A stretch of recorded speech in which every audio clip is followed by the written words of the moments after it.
અચ્છા, એ જઈ રહ્યા છે, એ તો સૂતા છે, એ પોતે કંઈ કરતા નથી, છતાંય નાથી દ્વારા જઈ રહ્યા છે.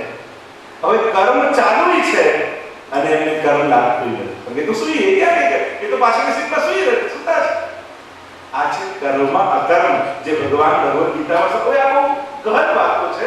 અત્યારે આપણે એ ચર્ચા કરવા બેઠા નથી, પણ પુષ્ટિ માર્ગની રીત એ જ છે કે બધું જ થઈ રહ્યું છે, છતાંય આ જીવને કર્મ બંધન લાગતું નથી, કારણ કે પોતાના માટે તો કંઈ કરતો જ નથી, એ તો પ્રભુની પ્રસન્નતા માટે જીવે છે. સર્વ સમર્પિતમ ભક્ત્યા કૃતાર્થોસि સુખી. તે ભગવદ ગીતાનો આટલો મોટો સિદ્ધાંત એ મહાપ્રભુજી સહજમાં આપણા જીવનમાં પ્રગટ થયો. સાધારણ સંસારીના જીવનમાં પ્રગટ. એવું નથી કે આ કોઈ યોગી જીવી શકે. એક સાધારણ 5 જણા ઘરમાં રહેતા હોય, નાનકડા ઘરમાં રહેનારો પણ આવા યોગીની જેમ ઘરમાં જીવી શકે. આવો પ્રેક્ટિકલ માર્ગ શ્રી મહાપ્રભુજી આપણને સેવામાં. તો આ આટલા પ્રકારના દુષ્કૃત્ય બ્રહ્મ સંબંધ લીધા પછી ઠાકોરજીની સેવા પધરાયા પછી પણ જીવનમાં છે. તો આ કઈ રીતે જશે? સ્મરણ કરતા દુષ્કૃત્ય જાય છે. લક્ષ્મણ સુદર્શી વલ્લભનાયજી સ્મરણ કરતા દુષ્કૃત્ય જાય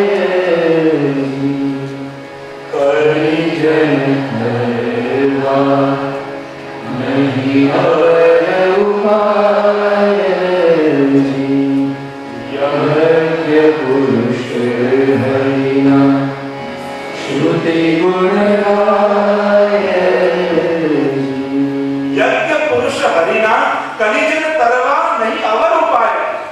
અને કલિયુગમાં શ્રી વલ્લભના ચરણ સિવાય બીજો કોઈ ઉપાય. कलयुग में सब धर्म के द्वारे रोके आए, श्री वल्लभ खिड़की प्रेम की निकस जाए. हरिराय महाप्रभु जी भी आज्ञा करते हैं कि कलयुग में सभी धर्मों के द्वार बंद हो चुके.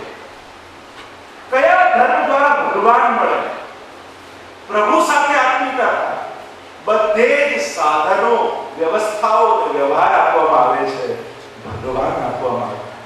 આ પુષ્ટિ માર્ગ એ કેવો માર્ગ છે કે અહીંયા પ્રવેશ જીવ અને સીધા ઠાકોરજી પુષ્ટાવીને ભગરાવી દેવામાં આવે કે આ તારું સર્વસ્વ છે, આને લાલ લડાવજે, આ તારા ઉપર કૃપા કરશે. અહીંયા તમને ભટકાવવામાં નથી આવતા, પુષ્ટિ માર્ગમાં ખોટે માર્ગે દોરવામાં નથી આવતા, અહીંયા સીધા ઠાકોરજી સાથે તમને જોડવામાં. કલિજન તરવા નહીં અવર ઉપાય. બધા જ માર્ગો બંધ થયા ત્યારે હરિરાયજી કહે છે શ્રી મહાપ્રભુજીના નામની બારી ખુલ્લી છે અને એમાંથી જે નીકળી ગયો એ ભવપાર નીકળી. હમણાં પૂર્વમાં કેવું સુંદર કીર્તન કે બહેનો શીખે છે. કલી में જીવન વલ્લભ પ્રભુ.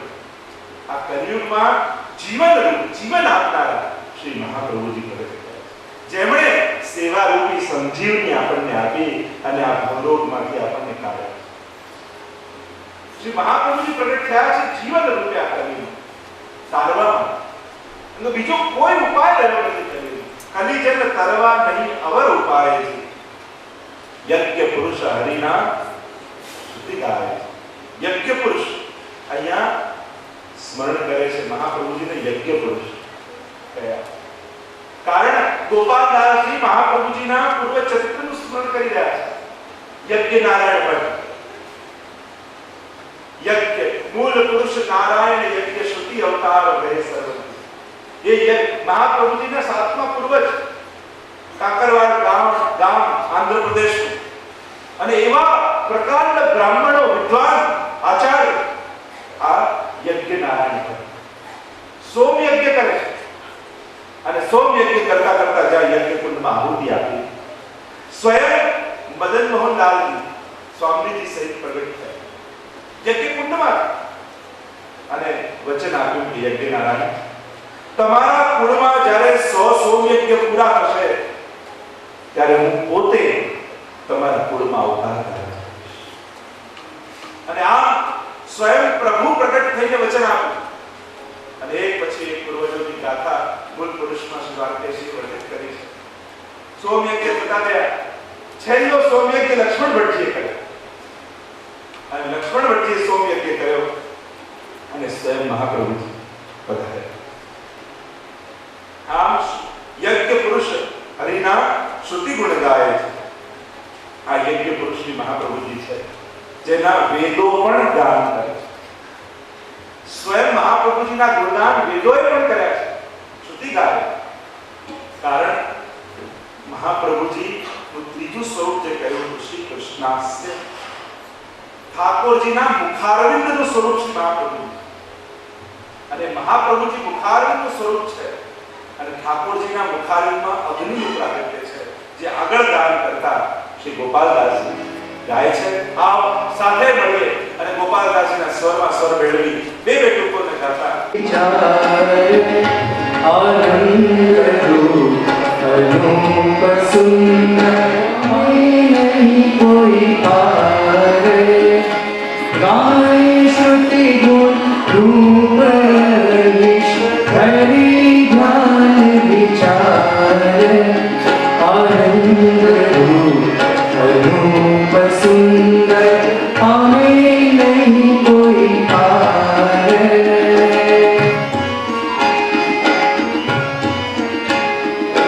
प्राणपति का जयकार, कायिक तनुमति मंगल, हर सुर विधाता लवलय, साक्षात ब्रह्मानंद. प्राणपति का जयकार, कायिक तनुमति मंगल, हर सुर विधाता लवलय, साक्षात ब्रह्मानंद. गाय श्रुति गुण रूप अहर्निश धरी ध्यान विचार. गाय श्रुति વેદની ઋચાઓ મહાપ્રભુજીના ગુણગાન કરે છે. રૂપ અહર્નિશ, ધરી ધ્યાન વિચાર.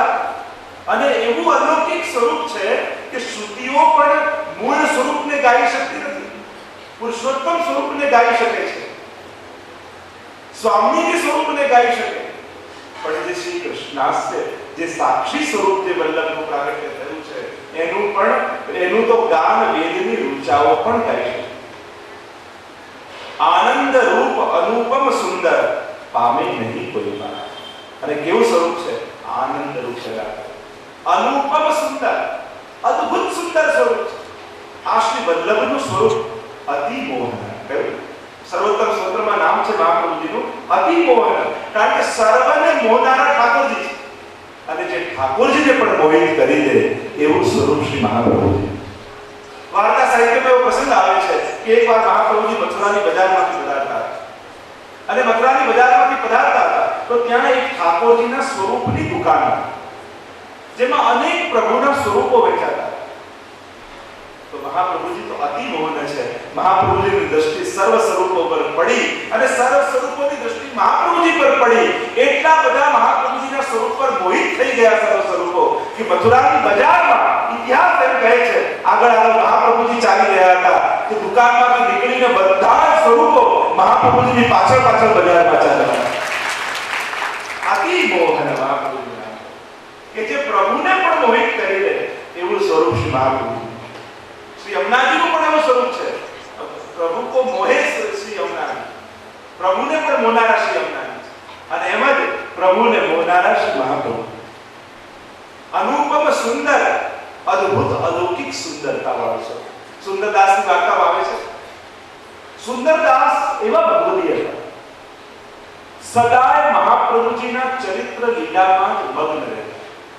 અને મહાપ્રભુજી સિવાય બીજે ક્યાંય એમને સુંદરતા દેખાતી. ક્યારે કોઈ પ્રશંસા કરે, પ્રશંસા નીકળે તો શ્રી વલ્લભના સ્વરૂપ, સૌંદર્ય વલ્લભના સ્વરૂપ સિવાય એમને ક્યાંય દેખાય. એકવાર પ્રસાદ લેવા બેઠા હતા સુંદરદાસ, અને એટલામાં તો વિષ્ણુ આવીને પૂછ્યું, કેવું લાગ્યો પ્રસાદ, કેવું લાગ્યું? અને તો બહુ સુંદર, અદ્ભુત, અલૌકિક, સુંદર સુંદર સુંદર. ત્યારે પેલા વિષ્ણુને આશ્ચર્ય થયો કે આજ સુધી તમે કોઈની પ્રશંસા કરતા નથી અને આજે આ મહાપ્રસાદની પ્રશંસા કેમ કરો છો? ત્યારે સુંદરદાસ કે કયો મહાપ્રસાદ? તો મેં તમને પૂછ્યું ને કેવું લાગ્યું? હું તો પ્રસાદનો પૂછતો હતો. સુંદરદાસ તો પ્રસાદનો પૂછતા હતા. મારું ધ્યાન તો મહાપ્રભુજીના કણકાભિષેક પર હતું. કૃષ્ણદેવરાયની સભા છે, સુવર્ણના સિંહાસન મહાપ્રભુજીનો અભિષેક થઈ રહ્યો છે, છત્ર છમર ચાલી રહ્યા છે આસપાસ, અને છત્ર લઈને મહાપ્રભુ છત્ર નીચે બિરાજમાન છે, સેવકો ઊભા છે, અને એવું અલૌકિક સ્વરૂપ લાગ્યું. અને ત્યારે તમે પૂછો કેવું લાગ્યું, ત્યારે મને મહાપ્રભુજી દેખાયા, અને એટલે મેં કહ્યું સુંદર સુંદર અલૌકિક લાગ્યું. મારું ધ્યાન તો મહાપ્રભુજીના સ્વરૂપ પર. અનુપમ સુંદર પામે નહીં કોઈ પણ, એને કોઈ ગાઈ શકતું નથી, એને કોઈ પામી શકતું નથી. અને પ્રાણ પ્રતિ પ્રાગટ્ય કારણ કાંઈક કહું મતિ મન. ગોપાલદાસ કહે જે તીવ્ર મતિ વાળો હોય એ તો ગાઈ શકે, મારી તો મતિ મન છે. અને મતિ મંદ જેની હોય, એક નાનકડી કીડી કોઈ એમ કહે કે આખો દરિયો પાર કરે, એના માટે કેમ સંભવ? એમ શ્રી વલ્લભનું સ્વરૂપ તો અગાધ છે. અને મારે ગાવાનું, હું તો મતિ મંદ છું, વધારે નહીં ગાઈ શકું, પણ જે મતિ ગાશે કહેશે તેનું વર્ણન કરીશ. પ્રાણપતિ પ્રાગટ્ય કારણ, પ્રાણપતિના પ્રાગટ્યનું કારણ ગાવાનું છે. હરસુદ વિધાતા નવલરે સાક્ષાત બ્રહ્મા. અને મોટા મોટા દેવતાઓ પણ જેને ગાઈ શકતા નથી, જેને પામી શકતા નથી, એ બ્રહ્માનંદનો અનુભવ કરી શકતા નથી, એનો અનુભવ શ્રી મહાપ્રભુજીની કૃપાથી થઈ રહ્યો છે. એમ કરી અને આગળ ગાન કરતા ગોપાલદાસ કહે શ્રી વૃંદાવન ચંદ્ર મુખ રુચિ અગ્નિ દેવ અવતાર વિધિજિત નામ નિરૂપમ રૂપ અંગીકાર. શ્રી વૃંદાવન ચંદ્ર મુખ રુચિ અગ્નિ દેવ અવતાર વિધિજિત નામ નિરૂપમ રૂપ અંગીકાર.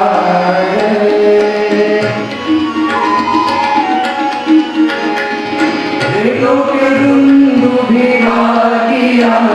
आनंद करे निशंकर असुर के उछेरवा उभिमल देव भयंकर. लोके दुंदुभिरागिया आनंद करे निशंकर असुर के उछेरवा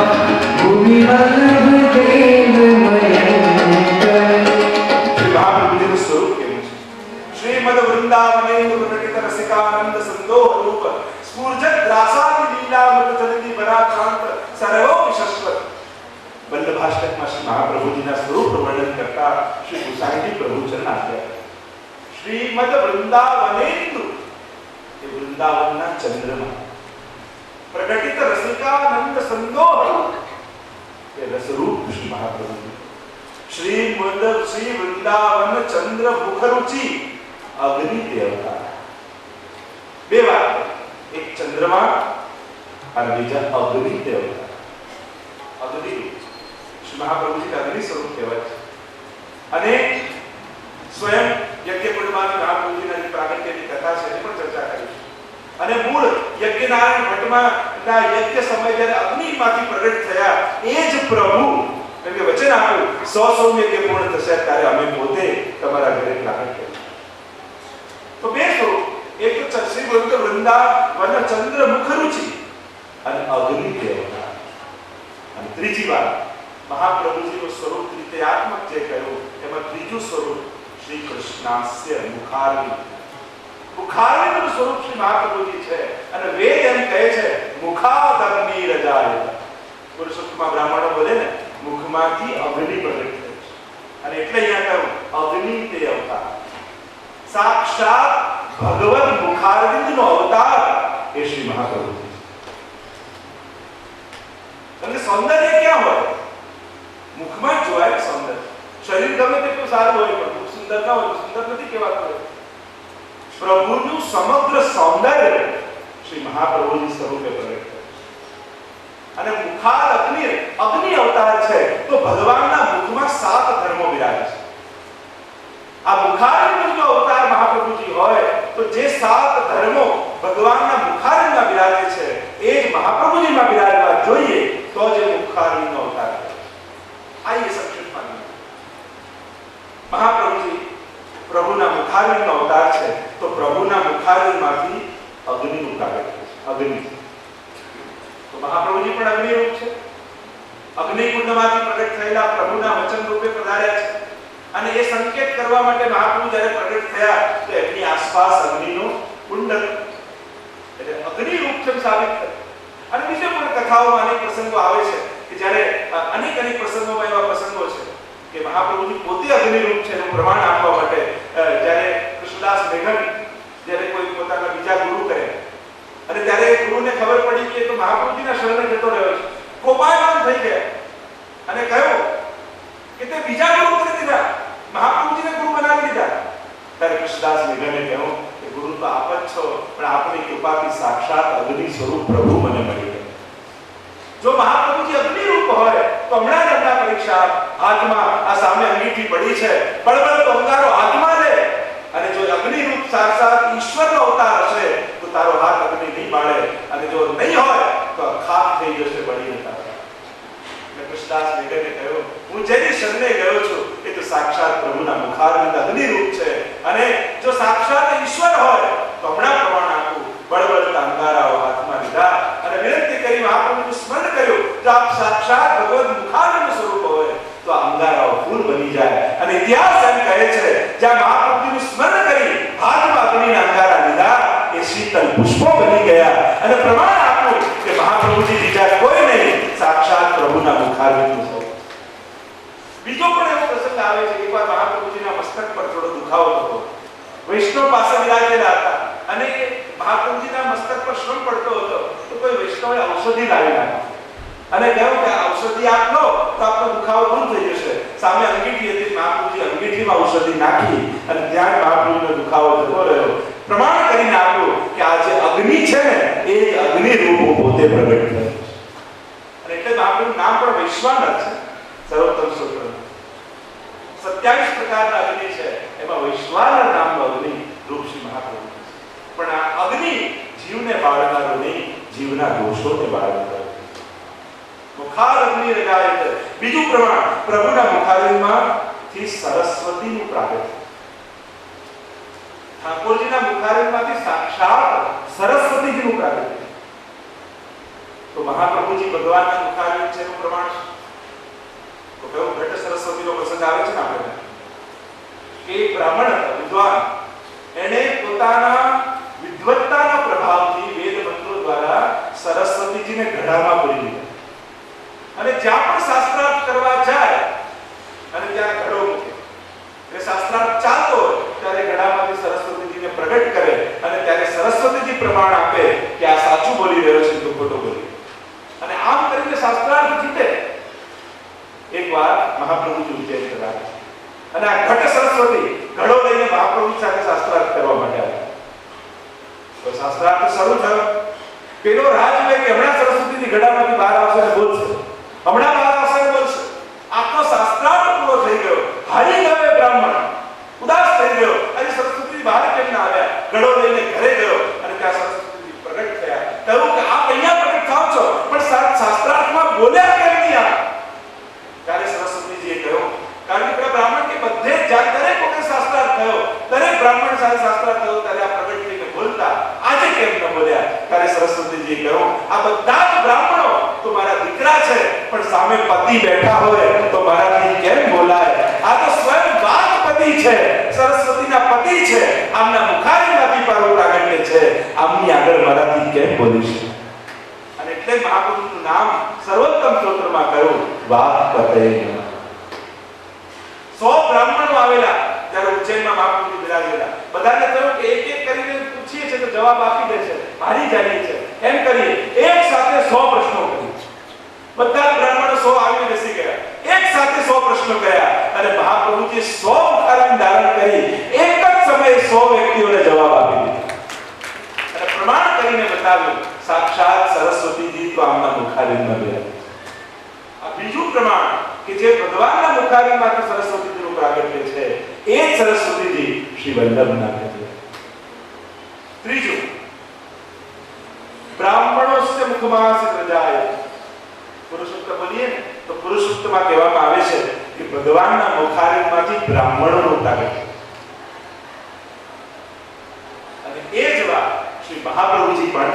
તૈલં તિલક શ્રીમદ વલ્લભ દ્વિજ કુલ પ્રગટે શ્રી હરિ.